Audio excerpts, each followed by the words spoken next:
Hi friends, എല്ലാവർക്കും ഒറ്റശിഖരം റിവ്യൂയിലേക്ക് സ്വാഗതം. ചന്ദ്രമോഹൻ തുളസിയോട് പറയുന്നു, ഞാൻ പോട്ടെ ഏട്ടാ, ഞാൻ ആരോടും ഒന്നും പറയത്തില്ല. സീക്രട്ട് എന്നും സീക്രട്ട് ആയിട്ട് തന്നെ ഇരിക്കണം. അതാ നമ്മൾ രണ്ടു കൂട്ടർക്കും നല്ലത്. ചേട്ടൻ എന്നെ കടിച്ചു കീറാനുള്ള ദേഷ്യം ഉണ്ടെന്ന് എനിക്കറിയാം. അതുകൊണ്ടല്ലേ എനിക്കൊരു ചായ പോലും തരാതെ തിരിച്ചയക്കുന്നത്. തുളസി പറയുന്നു, തനിക്ക് ഞാൻ ചായയും പുട്ടും മട്ടൻ കറിയും ഒക്കെ തരാം. ഇത് കേട്ട് ചിരിച്ചുകൊണ്ട് ചന്ദ്രമോഹൻ പറയുകയാണ്, ഇപ്പൊ വേണ്ട, ഇനിയും വരുമ്പോ മതി. ഒരു കണക്കിന് നോക്കിയാൽ ചേട്ടനാ നേട്ടം. ചേട്ടന്റെ കയ്യിലിരിക്കുന്ന ഫോണ് ഇനി ചേട്ടന് സ്വന്തം. അങ്ങനെ ചന്ദ്രമോഹൻ അവിടെ നിന്ന് പോവുകയാണ്. അതിനുശേഷം കാണിക്കുന്നത് മീനാക്ഷി സന്തോഷത്തോടു കൂടി ഫോൺ എടുത്ത് നോക്കുമ്പോൾ അവിടേക്ക് വന്ന പ്രസന്ന ചോദിക്കുന്നു, പുതിയതാണോടി? അതേന്ന് മീനാക്ഷി പറയുമ്പോൾ പ്രസന്ന ചോദിക്കാണ്, നല്ലതാണോ? മീനാക്ഷി പറയുകയാണ്, പിന്നെ അവർ എനിക്ക് ചീത്ത ഫോൺ വാങ്ങിത്തരും, കാണിച്ച് നോക്കട്ടെ എന്ന് പറഞ്ഞ ഫോൺ വാങ്ങിച്ചു നോക്കി പ്രസന്ന പറയുകയാണ്, ചെറുതാണെങ്കിലും നല്ല കനം. അവിടേക്ക് വന്ന തുളസി ഫോൺ മീനാക്ഷിയുടെ അരികിലേക്ക് എറിഞ്ഞുകൊണ്ട് പറയുന്നു, ദാ ഇതും കൂടി വെച്ചോ. എനിക്ക് എന്തിനാ അയാളുടെ ഫോൺ? മീനാക്ഷി പറയുകയാണ്, എനിക്ക് എന്തിനാ അച്ഛൻ രണ്ട്? ഒരെണ്ണം അച്ഛൻ വെച്ചോ. തുളസി പറയുന്നു, വേണ്ടെന്ന് പറഞ്ഞില്ലേ? രണ്ട് ഫോണും മാറി മാറി രണ്ട് ചെവിയിലും വെച്ച് കേട്ടോ. അയാള് വിളിക്കാൻ റെഡിയായിട്ട് മുട്ടി നിൽക്കുകയല്ലേ, അതുകൊണ്ടല്ലേ പുതിയ ഫോൺ വാങ്ങിക്കൊണ്ട് വന്നത്. ചെവിയിൽ വെച്ച് കേൾക്ക്. മീനാക്ഷി പറയുന്നു, അച്ഛൻ വെച്ചോ രണ്ട് ഫോണും. എനിക്ക് പകരം അച്ഛൻ സംസാരിക്കും മേനോൻ സാറിനോട്. എനിക്ക് ഫോണും വേണ്ട, ആരോട് സംസാരിക്കാനോട്ട് ഉദ്ദേശിക്കുന്നുമില്ല. തുളസി പറയുന്നു, ഈ വർത്തമാനം എന്നോടല്ല, അയാളുടെ മുഖത്ത് നോക്കി പറയണമായിരുന്നു. ചന്ദ്രമോഹനോട്. മീനാക്ഷി പറയുന്നു, എനിക്ക് ആരോടും ഒന്നും പറയണ്ട. പിന്നെ ഒരു കാര്യം ഞാൻ ഇപ്പോഴേ പറയാം, ഞാൻ പ്രസവിക്കുന്ന കുഞ്ഞിനെ ആർക്കും കൊടുക്കാൻ ഞാൻ ഉദ്ദേശിക്കുന്നില്ല. ഇത് കേട്ട് ഞെട്ടി നിൽക്കുകയാണ് പ്രസന്നയും തുളസിയും. തുളസി ചോദിക്കുന്നു, പിന്നെ നീ അതിനെ എന്നോ ചെയ്യും? ഞാൻ അതിനെ വളർത്തുമെന്ന് മീനാക്ഷി പറയുമ്പോൾ തുളസി ചോദിക്കുകയാണ്, അപ്പോ മേനോൻ സാർ തന്ന രൂപയോ? മീനാക്ഷി പറയുന്നു, അത് അച്ഛൻ തിരിച്ചു കൊടുത്തേര്. തുളസി ചോദിക്കുന്നു, കൊച്ചിനെ നീ എവിടെ വളർത്തും? മീനാക്ഷി പറയുകയാണ്, ഈ വീട്ടിൽ വളർത്തും. തുളസി പറയുകയാണ്, എന്റെ 16 അടിയന്തരം കഴിയണം നിനക്ക് ആ കൊച്ചിനെ ഈ വീട്ടിൽ വളർത്തണമെങ്കിൽ. മീനാക്ഷി പറയുകയാണ്, എന്റെ കുഞ്ഞിനെ ഈ വീട്ടിൽ വളർത്താൻ സമ്മതിച്ചില്ലെങ്കിൽ ഞാൻ പോലീസിൽ കംപ്ലൈന്റ് കൊടുക്കും, വനിതാ കമ്മീഷനിലും പരാതി കൊടുക്കും, ചൈൽഡ് വെൽഫെയർ സൊസൈറ്റിയെ അറിയിക്കും. തുളസി ചോദിക്കുന്നു, എന്റെ മോൾ എന്നെ ഭീഷണിപ്പെടുത്തുകയാണോ? ആണോടി, നീ അത്രയ്ക്കായോ? മീനാക്ഷി ചോദിക്കുകയാണ്, അച്ഛൻ എന്തിനാ വേണ്ടാത്ത കാര്യത്തിലൊക്കെ തലയിടുന്നത്? അച്ഛന് കൈ നിറയെ കാശ് കിട്ടിയില്ലേ? ഞാൻ ചോദിച്ചു ആ പൈസ എന്ത് ചെയ്തുവെന്ന്? എനിക്ക് വേണ്ടി എന്തെങ്കിലും വാങ്ങണമെന്ന് ആവശ്യപ്പെട്ടോ? ഇല്ലല്ലോ. പ്രസന്ന പറയുന്നു, നീ വല്ലവനുമായിട്ട് ഫോണിൽ സംസാരിക്കേണ്ടെന്നല്ലേ അച്ഛൻ പറഞ്ഞുള്ളൂ, അതിനാണോ നീ നിഷേധം പറയുന്നത്? മീനാക്ഷി പറയുന്നു, വല്ലവനുമായിട്ടല്ല, എന്റെ വയറ്റിൽ കിടക്കുന്ന കുഞ്ഞിന്റെ അച്ഛനുമായിട്ടാണ് ഞാൻ സംസാരിക്കുന്നത്. അദ്ദേഹത്തിന് എന്നോട് പല കാര്യങ്ങളും പറയാനുണ്ടാകും, എനിക്ക് അദ്ദേഹത്തിനോടും പറയാനുണ്ടാകും. ഇത് കേട്ട് വിഷമത്തോടുകൂടി തുളസി അവിടെ നിന്ന് പോകുമ്പോൾ പ്രസന്ന പറയുകയാണ്, അച്ഛന് വിഷമമായി നീ ആ പറഞ്ഞത്. മീനാക്ഷി പറയുന്നു, അച്ഛൻ പറയുന്ന പല കാര്യങ്ങളും മറ്റുള്ളവർക്കും വിഷമം ഉണ്ടാക്കുന്നുണ്ടെന്ന് അച്ഛനൊന്നറിയണം. ഗേൾസ് ഹോസ്റ്റലിലെ വാർഡനെ പോലെയാ ചിലപ്പോൾ അച്ഛന്റെ സംസാരം. പെൺകുട്ടികൾ ആൺകുട്ടികളോട് സംസാരിക്കുന്നത് അവർക്ക് കണ്ടുകൂടാ. അതിനുശേഷം കാണിക്കുന്നത് മീനാക്ഷി ഹോസ്പിറ്റലിലേക്ക് വരികയാണ്. ഡോക്ടർ പ്രീത മീനാക്ഷിയെ പരിശോധിക്കുന്നു. മാസങ്ങൾ കടന്നു പോകുകയാണ്. ഇടയ്ക്ക് ബാംഗ്ലൂരിൽ നിന്നും മഞ്ജുവും വരുന്നുണ്ട്. തുളസി സ്ഥലക്കച്ചവടം ചെയ്ത് പണം ഉണ്ടാക്കുന്നു. മീനാക്ഷിക്ക് മുകുന്ദൻ സാധനങ്ങൾ കൊടുത്തു വിടുകയാണ്. അത് ചന്ദ്രമോഹൻ മീനാക്ഷിയെ ഏൽപ്പിക്കുന്നു. തുടർന്ന് മീനാക്ഷിയും കൂട്ടിക്കൊണ്ട് മുകുന്ദന്റെ അരികിലേക്ക് വരികയാണ് ചന്ദ്രമോഹൻ. മീനാക്ഷി വളരെ സന്തോഷത്തോടുകൂടി മുകുന്ദനോട് സംസാരിക്കുന്നു. പിന്നീട് കാണിക്കുന്നത് മലേഷ്യയിൽ നിന്നും അങ്കിതയും കൂട്ടിക്കൊണ്ട് നാട്ടിലേക്ക് വരികയാണ് മുകുന്ദൻ. പ്രതാപൻ പറയുന്നു, ഇത്ര തിടുക്കത്തിൽ ഫ്ലൈറ്റ് പിടിച്ചു പോരേണ്ടിയിരുന്നു, ഇനി 6 ദിവസം കൂടി കഴിയുമെന്നാ ചന്ദ്രമോഹൻ പറഞ്ഞത് മീനാക്ഷിയുടെ ഡെലിവറിക്ക്. മുകുന്ദൻ പറയുന്നു,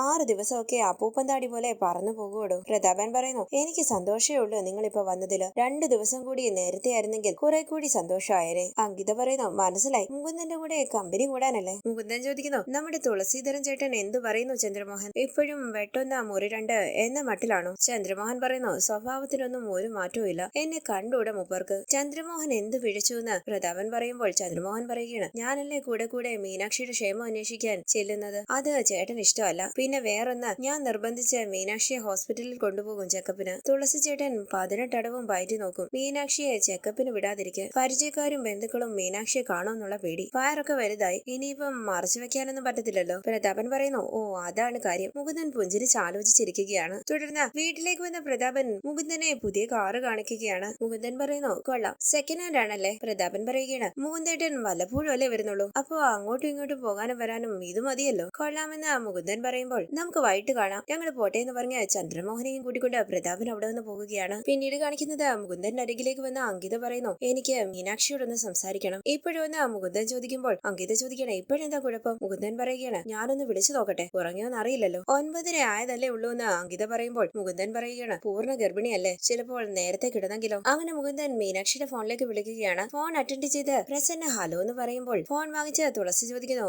ആരാ സംസാരിക്കുന്നത്? മുകുന്ദൻ പറയുന്നു, എന്റെ പേര് MK മേനോൻ. തുളസി പറയുകയാണ്, ഓ സാറായിരുന്നോ? സാറെന്താ രാത്രിയിൽ ഒരു വിളി? മുകുന്ദൻ പറയുന്നു, 9:30 മണി വല്ലേ ആയുള്ളൂ, നിങ്ങൾ എല്ലാവരും ഉറങ്ങിയായിരുന്നു. തുളസി പറയുകയാണ്, ഞങ്ങൾ ഉറങ്ങുകയോ ഉറങ്ങാതിരിക്കുകയോ അത് ഞങ്ങളുടെ ഇഷ്ടം, സാർ എന്തിനാ ആ സമയത്തൊക്കെ വിളിക്കുന്നത്? ആണുങ്ങളെ ആണെങ്കിൽ വേണ്ടില്ല, മീനാക്ഷിയല്ലേ വിളിച്ചത്? മുകുന്ദൻ പറയുന്നു, അതെ, മീനാക്ഷി തന്നെയാണ് വിളിച്ചത്, എന്താ കുഴപ്പം? തുളസി പറയുകയാണ്, നിങ്ങൾക്ക് കുഞ്ഞിനെ പ്രസവിച്ചു തരാമെന്ന് മാത്രമേ കേട്ടിട്ടുള്ളൂ. ഇതൊക്കെ അതിര് കടന്ന ഏർപ്പാടാ. മുകുന്ദൻ ചോദിക്കുന്നു, അപ്പൊ മീനാക്ഷിയുടെ സുഖവിവരങ്ങളൊന്നും ഞങ്ങൾ അറിയണ്ടേ? തുളസി പറയുന്നു, അതൊക്കെ കൃത്യമായിട്ട് ചന്ദ്രമോഹൻ സാറിനെ അറിയിക്കുന്നുണ്ട്. അതുപോരെങ്കിൽ ഡോക്ടറോട് ചോദിച്ചാൽ മതി, എല്ലാ വിവരവും അറിയാൻ പറ്റും. മുകുന്ദൻ പറയുന്നു, എനിക്ക് നിങ്ങളുടെ മകളുമായിട്ട് സംസാരിക്കണ്ട, എന്റെ കുഞ്ഞിന്റെ അമ്മയുമായിട്ടാണ് സംസാരിക്കേണ്ടത്. തുളസി പറയുന്നു, മീനാക്ഷിയുമായിട്ട് നിങ്ങൾക്ക് തോന്നുമ്പോഴൊക്കെ സംസാരിക്കാമെന്ന് ഞാനൊരു മുദ്രപത്രത്തിൽ ഒപ്പിട്ട് തന്നിട്ടില്ല. മുകുന്ദൻ ചോദിക്കുന്നു, ഇയാൾക്ക് ഇത് എന്തിന്റെ കേടാ? ചില അമ്മായിയമ്മമാരെ പോലെ മകൻ ഭാര്യയോട് മിണ്ടുന്നത് കാണാൻ വയ്യ. തുളസി പറയുന്നു, നിങ്ങൾക്ക് ഇതൊക്കെ കുട്ടിക്കളിയാ. പക്ഷെങ്കിൽ എന്റെ ചങ്കിലെ തീയാണിത്. ഒരു കൊച്ചിനെ പ്രസവിച്ചു തന്നിട്ട് പോയി ചാകാനൊന്നും ഞങ്ങൾക്ക് പറ്റത്തില്ല. ഈ ലോകത്ത് ഇനിയും ജീവിക്കേണ്ടതാണ് ഞങ്ങള്. മുകുന്ദൻ പറയുന്നു, നിങ്ങൾ ജീവിച്ചോ, വേണ്ടെന്ന് ആര് പറഞ്ഞു? തുളസി പറയുന്നു, നിങ്ങൾ കൊച്ചിനെയും വാങ്ങിട്ട് പൊടിയും തട്ടിയും പോകും. എന്റെ മോളുടെ ഭാവിയെ പറ്റി നിങ്ങൾക്കൊന്നും അറിയണ്ട. മുകുന്ദൻ പറയുന്നു, നിങ്ങളുടെ മോളുടെ ഭാവി സുരക്ഷിതമാക്കാൻ കൂടിയാ ഞങ്ങൾ പൈസ തരുന്നത്. തുളസി പറയുന്നു, നിങ്ങളുടെ പൈസ കിട്ടിയില്ലെങ്കിലും വേണ്ടില്ല, ഈ ബാധ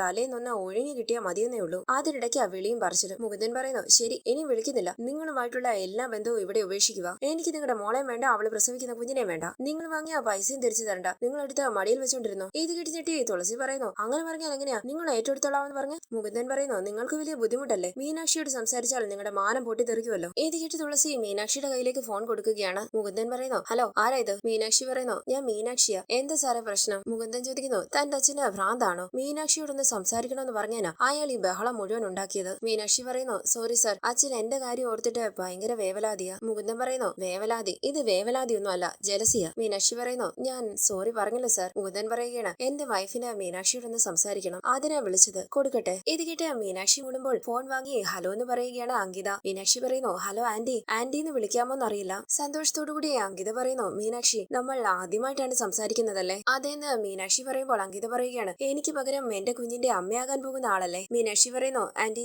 ഞാനൊരു പകരക്കാരി മാത്രമാ. അങ്കിത പറയുകയാണ്, അത് തന്നെയാ ഞാൻ പറഞ്ഞത്. മീനാക്ഷി ചോദിക്കുന്നു, ആന്റി എവിടെയാ? അങ്കിത പറയുന്നു, ഞങ്ങൾ ബാംഗ്ലൂരിൽ നിന്ന് ഇവിടെ എറണാകുളത്ത് വന്നു. മീനാക്ഷിയുടെ ഡെലിവറി എടുത്തിരിക്കുകയല്ലേ? മീനാക്ഷി ചോദിക്കുന്നു, ആന്റിയുടെ പേര്? അങ്കിത ചോദിക്കുന്നു, മിസ്സസ് മേനോൻ. അത്രയും പോരെ? പുഞ്ചിരിച്ച് മതിയെന്ന് മീനാക്ഷി പറയുമ്പോൾ അങ്കിത ചോദിക്കുകയാണ്, മീനാക്ഷിക്ക് സുഖമല്ലേ? ഹാപ്പി ആണല്ലോ അല്ലേ? മീനാക്ഷി പറയുന്നു, അതെ, വളരെ വളരെ ഹാപ്പിയാണ്. അങ്കിത പറയുന്നു, മീനാക്ഷിക്ക് എന്തെങ്കിലും വിഷമം ഉണ്ടെങ്കിൽ പറയണം, ഞങ്ങൾ ഇവിടെ തന്നെ ഉണ്ട് മീനാക്ഷിയുടെ ഡെലിവറി കഴിയുന്നത് വരെ. ഓക്കെ, ധൈര്യമായിട്ടിരിക്കും, ഞങ്ങളുണ്ട് കൂടെ. മീനാക്ഷി പറയുന്നു, ആന്റി, എനിക്ക് നല്ല ധൈര്യമുണ്ട്. ഇത് കേട്ട് പുഞ്ചിരിച്ച അങ്കിത പറയുകയാണ്, okay, good girl, keep it up, bye bye, good night. Good night എന്ന് മീനാക്ഷി പറയുമ്പോൾ ഫോൺ കട്ട് ചെയ്യുകയാണ് അങ്കിത. മുകുന്ദൻ പറയുകയാണ്, ഇതിനാണ് അയാള് ഭയങ്കര ബഹളം വെച്ചത്. അങ്കിത പറയുന്നു, വിട്ടുകള മുകുന്ദൻ, നമുക്ക് മീനാക്ഷി ഉണ്ടല്ലോ, അതാണ് ഒരു ആശ്വാസം.